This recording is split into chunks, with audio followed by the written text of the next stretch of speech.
บายดีนี่นะครับทางเข้าสู่เราแอเรีย48เนาะเจอมื่อนี้กะบ่มีอย่างไรจะมาลมเรื่องงานชูช็อตที่หางจัดไปเนาะเพราะว่าเป็นโอกาสจากลาวเนาะที่ว่าได้มีโอกาสจะไปร่วมงานทูช็อตที่ประเทศไทยที่ไบเทคบางนาเนาะในวันที่21อยู่ที่ประเทศไทยเนาะเขาบอกเลยว่า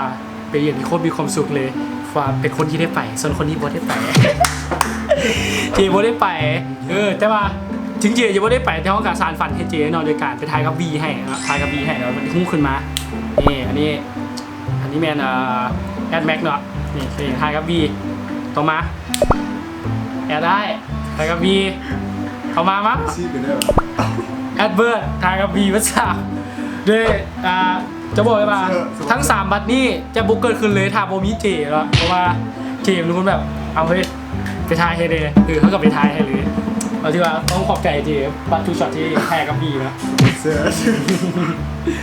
โอเคมาจะบอกถึงเข้าถึงประเด็นเลยที่ว่าจะบอกตั้งแต่อย่างว่าเรื่องแรกๆเลยเหมาะเดี๋ยวขอปรับกล้องกันโอเคเราหลังจากเมื่อกี้เราว่าไปฮอดอย่างว่างานทูช็อตแหละที่เราไปมาเดี๋ยวจะเล่าตั้งแต่ความประทับใจแรกที่ว่าไปฮอดไทยเลยก็คือตอนแรกอย่างว่าตอนแรกนี่ชีเฮ็ดคลิปเป็นร็อกลงเลยแต่ว่าก็คือมือแรกนี่ถ่ายอยู่ตอนไปมือแรกแต่ถ่ายตอนไปเทเตอร์ไปนั่นไปนี่แต่ว่ามือต่อมาต้องไปงานทูช็อตที่ไปถิกก็คือเขาบ่ให้เอากล้องเข้าก็เลยแบบว่าสรุปสุดท้ายก็คือบ่ต้องโบกล้องไปเลยแล้วก็บ่ถ่ายเลยจะไม่คิดก็มาเว้าเสียเอาซะมันยากแล้วหลังจากที่ไปฮอดตอนแรกก็คือจะไปเบิ่งตู้ป่าแต่ว่าไปฮอดแล้วมันบ่ทันรถติดแน่อย่างสินะแบบอยู่ถึงรถแท็กซี่ตอนขี่ไปของแฮมแบบก็จะเริ่มไลฟ์แล้วแต่คิดว่าไปฮอดนี้น่าจะเข้าไปบ่เห็นอย่างเลยแน่นอนแล้วก็มื้อต่อมาเมื่อหลังจากที่เท่ามาแล้วปั๊บทุกคนก็มานี่ออกไปงานดูช็อตอาบน้ำแล้วก็ออกไปเลยเมื่อออกไปงานปั๊บอันนี้นี่ไปฮอดซ่าตื่นสวยนิดนึงเมื่อดอกอ้ายตื่นก่อนได้ยินเสียงมงปุ๊กแล้วบ่ปุ๊กมันนอนต่อโอ้เกือบบ่ได้ทายครับพี่ตีที่ไปฮอดที่บาเลนยังบ่ปิดไปฮอดปั๊บเข้าเลนบีเลยในขณะนั้นที่ยืนอยู่หน้าของเลนบีอยู่เลนทีวีเข้าไปในเนาะก็ยืนถ่ายวีเข้ามาหันไปทางซ้ายไปเจอฟอนต์ใส่เป็นตาสุนัขเฮียนอยู่ฟอนต์เนมมา my god คิดทางกับวีมาที่ว่าให้เจให้ไปถ่ายตัวเจมาเนาะแต่สุดท้ายมาก็คือเจอเกือบลืมเนาะเจอฟอนต์นี่ท่าเกือบไปเลยมึงลืมแล้วเข้าไปกับทายเข้าไปกับทักทายสบายดีวีมาจากลาวเด้อบอกวีไปซีวีว่าอุ้ยจริงเลยวีแบบโอ้แบบเซอร์ไพรส์สินะแล้วก็ได้ฮูกดังมาดังนี้เนาะเป็นฮูกเจ๋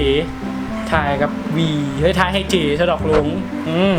เอาฮูกตัดใช่นะเนาะนี่ละจะสารความฝันให้เจ๋ได้เจ๋ใส่ได้ทายกับวีแล้วก็ได้ใส่เสื้อวีชิงกีนะโอเคมาต่อไปแล้วก็มือแรกนี่ก็มีแต่ไปแอนแม็กนี่ได้ถ่ายรูปกับอันวีเนาะตอนฮอปแรกเลยถ่ายกับวีแล้วก็ต่อมาถ่ายกับไผวะถ่ายกับผักขมวะไปแล้วถ่ายกับผักขมไปแล้วถ่ายกับผักขมไหนผักขมนี่ในคลิปฟิงเด็ดโถแท้ไปอย่างสั้นเลยก็แบบขี้ตลอดเข้าไปจะขมจะแบบขี้ตลอดนะฮะผักขมนะฮะแล้วกำลังจะผักขมมาปั๊บเราไปถ่ายกับเค้กต่อเลยไปต่อเค้กเลยถ่ายพร้อมกัน3คนก็คือแอนแม็กแอนไอเบิร์ดถ่ายกันพร้อม3คนในการถ่ายเค้กแมนแต่แบบประทับใจอย่างหนึ่งต่อเข้าไปถ่ายกับเค้กก็คือเข้าไปถ่ายเค้กปั๊บสบายดีเค้กมาจากลาวนะเค้กล้มกับแอดเป็นภาษาลาวแบบเป็นสำเนียงคือคนลาวล้มกันเลยนางล้มอุ้ยไปเรียกได้แบบปลื้มแต่ว่าแอดเบิร์ดเข้าไปนี่เป็นล้มภาษาเวียดเหมือนกันล้มภาษาเวียดเหมือนกันเลยล้มภาษาเวียดแล้วออกมาแล้วก็แอดกลับไปถ่ายกับพี่เชอร์ต่อตอนแรงมาแล้วถ่ายพี่เชอร์ตอนแรงอยากเราสุดๆเลยก็คือเข้าไปตอนแรกเนาะจะใส่เสื้อตัวนี้แหละแต่ว่าจะเป็นสีขาวเสื้อบ้านเชอร์ปรางมีแต่ว่าจะเป็นสีขาวแล้วเป็นสีขาวเปิดผักกั้งปั๊บแล้วย่างเข้าไปพี่เชอร์เนี่ยมึงโลโก้ตั้งแต่ตอนอยู่หน้าทางเข้าเลยสบายดีไปปึ๊บทางยางไปนั่งพี่เชอร์เนี่ยมึงโลโก้ยาวๆเลยปึ๊บแนมไปเชอร์นางแนมปึ๊บก็เข้าไปปึ๊บสบายดีมาจากประเทศลาวนะพี่เชอร์ตอบมาสบายดีมาไกลจังเนาะมาไกลจังนะประมาณนี้แหละ ประมาณนี้แหละโอ้ยเล่าคนไทยเลยโอเคประมาณนี้แหละแล้วก็ต่อมาคือแบบพี่เชอร์กำลังจะเว้าเอียงบางอย่างแบบกำลังสิเว้าพบเสียอาการตอนนั้นแฮงแบบเอาแล้วพอตัดหน้าพี่เชอร์เลยพี่เชอร์ถ่ายท่านี้นะปุ๊บเอาพี่เชอร์ให้เลยปุ๊บแล้วก็ได้ตามฮุกนี้มาเนาะเป็นท่านี้จ้องตาจ้องตากันหลังจากที่ถ่ายแล้วปั๊บคำแรกที่พี่เชอร์ว่านำขอบคุณที่ทำเพจให้นะเฮ้ยเดี๋ยวเขายังไม่ได้บอกว่าเขาเฮ็ดเพจของพี่เชอร์อยู่ลาวแต่เขาก็บอกว่าพี่เชอร์ได้ยังไงหรือว่าพี่เชอร์จะเคยเห็นหรือว่าอีกอย่างจังใดถึงจะจังอย่างกระยาแต่แบบเฮ้ยดีใจพี่เชอร์แบบคนทำเพจเนี่ยนะแบบโคตรดีใจเลยตอนนั้นพี่เชอร์จือแบบเป็นโลโก้นี่ได้นี่เป็นโลโก้พี่เชอร์เสียงพี่เชอร์เนาะแล้วก็มีให้การประทับใจหลายอย่างเนาะหลายอย่างเลยแอดเบิร์ดนี่ก็ขิงคือกันจูเน่ขิงเรื่องจูเน่ก็คือแอดเบิร์ดเข้าไปถ่ายจูเน่เนาะเปิดพักข้างเข้าไปจูเน่คำแรกที่จูเน่แอดเบิร์ดทักจูเน่ไปแล้วจูเน่ทักคืนแล้วแอดเบิร์ดก็บอกมาจากลาวนะปุ๊บจูเน่ซีน่ะฟุ๊บเน่จำได้มาตอนงานจับมือใช่ไหมมาจากเวียดนามพอเป็นแอดที่แบบคือสิแบบฟินเลยนะแบบเฮ้ยเยี่ยมมากถ้ากลับไปถ่ายก็มีโมเมนต์กับปันเนี่ยเฮ้ยแลนอ้อม3 รอบนี่ปล่อยบัตรปันให้แอดเบิร์ดเนาะเพราะว่ามือกับบ้านเลยไปแอดเบิร์ดไปสำหรับบัตรปันเนาะแล้วเขาได้ไปถ่ายกับปัน4 ฮูกเนาะแอดเบิร์ดใน3 ฮูกนี่4 ฮูกเลยเนี่ย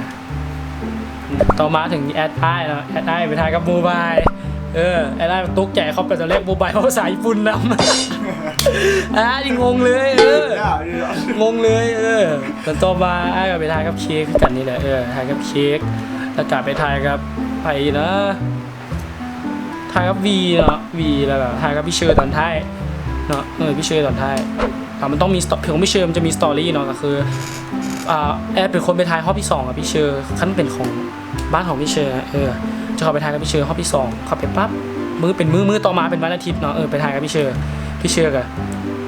สวัสดีมาอีกแล้วเหรอมาก่อนกลับใช่ไหมนี่เห็นไหมก็อุ้ยหนักแล้วแต่นะจังเดียววะมันต้องมีบัตรเพิ่มต้องซอกบัตรเพิ่มไปได้ตอนนั้นซอกบัตรเพิ่มไปได้ก็คือเดี๋ยวเราจะลืมเราตอนที่ว่าตอนต่อคิวเข้ามาคือแอดคิดว่าจะเป็นการถ่ายกับพี่เชอร์ห้องสุดท้ายแล้วสินะเพราะว่าบัตรมีแค่2 บัตรแล้วก็คิดทางมาแล้วเชอร์ก็จะทางหัวใจแล้วก็ทำกล้องประมาณนี้แล้วเอาไปมาเปิดตอนยืนในเลนเปิดที่พี่เชอร์เอานาฬิกาทรายมาแล้วก็ใส่สุดพายมาในโฮมสเตย์จังดีวะเลยมีในหัวหาหนึ่งก็คือจับนาฬิกาทรายแล้วก็เนียมหน้ากับพี่เชอร์ความจริงนี่เจ็ดจับแล้วก็เฮ็ดแบบหน้าคึมๆแล้วก็เนียมกันอย่างซี่แบบคือแบบในโปสเตอร์หนังแต่ไปเอามา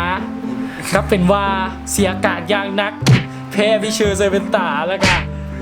เป็นกลางพายจะตะเกียนไปก็ไปพี่เชอร์กับตอนท้ายก็คือเจ้าตากับพี่เชอร์ก็คือเบิ้งต่ำหุ้งละเบิ้งในหุ้งเลยก็คือจะบอได้มีการแอปโมมีการเฟกบอได้มีอย่างขึ้นมามันคืออากาศเขินยังแท้จริงเก่งยังแท้จริงเลยในหุ้งว่าเก่งและเขินแบบธรรมชาติเป็นยังไงเบิ้งในหุ้งที่เจ้าหัวเป็นยังไงยี่เขินเก่งยี่หลีเลยคือเลยตอนนั้นกล้ามจนดีขึ้นเลยกล้ามจนดีขึ้นนั่นแก้ไขแล้วแบบ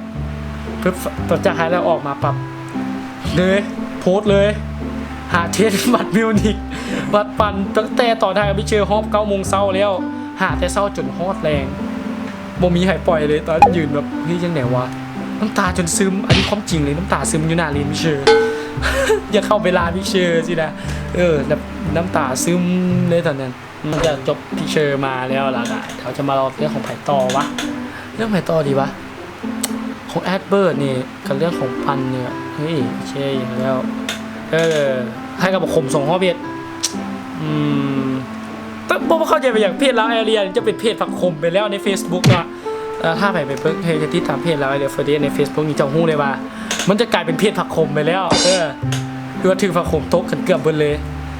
แล้วบอกว่าประทับใจบ้านผักขมอย่างนึงก็คือเนาะผักขมในการแบบมาทักมาทายมาล้มกันเฮ้ยโอเคย่ำผักขมโอเคในการมีการเอาฮูกแฟนเมดของพี่เชอร์ให้เนาะให้บ้านพี่เชอร์จากลาวเอาไปให้2 ใบ บ่แม่นแค่แต่เพจบ้านมาคมแต่ทุกบ้านเลยให้การต้อนรับที่ดีอบอุ่นดีเนาะแบบโอตาไทยที่ต้อนรับโอตาลาวอยู่หั่นเนาะว่าให้การต้อนรับที่ดีหลายเนาะแล้วแบบ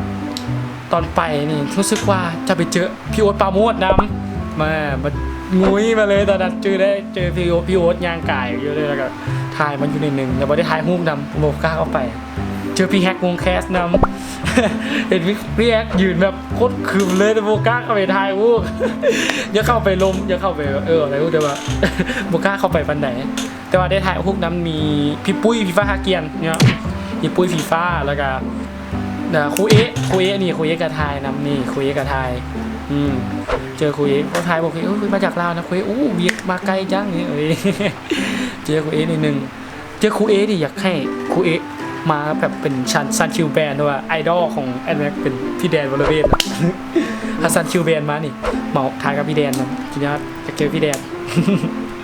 เข้าใจไหมทุกช็อตมันเป็นการส่งเมมเบอร์เนาะส่งเมมเบอร์มือแรกส่งเมมเบอร์อะเฮ้ยมวนดีและมือที่สองที่ส่งเมมเบอร์นี่โอ้ยมือที่สองส่งเมมเบอร์เป็นที่อย่างที่แบบต้องเข้าใจหลายเรื่องเลยหลายอย่างคือการตอนแรกก็มีการจับสั่งมาประกาศ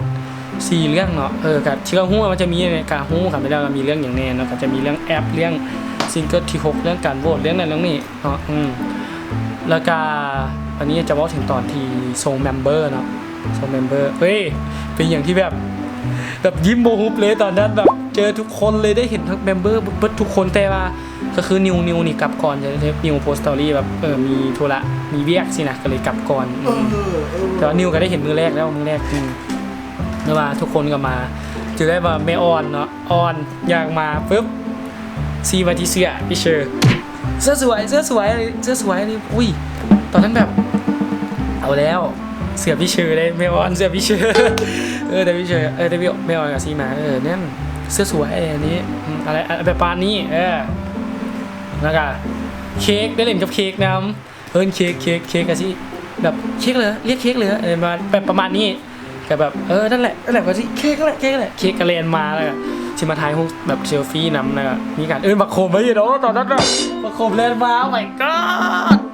สุดยอดเลยบักโคมเลนมานำตอนนั้นแบบโอ้ยอากาศบักโคมเลนมาแบบ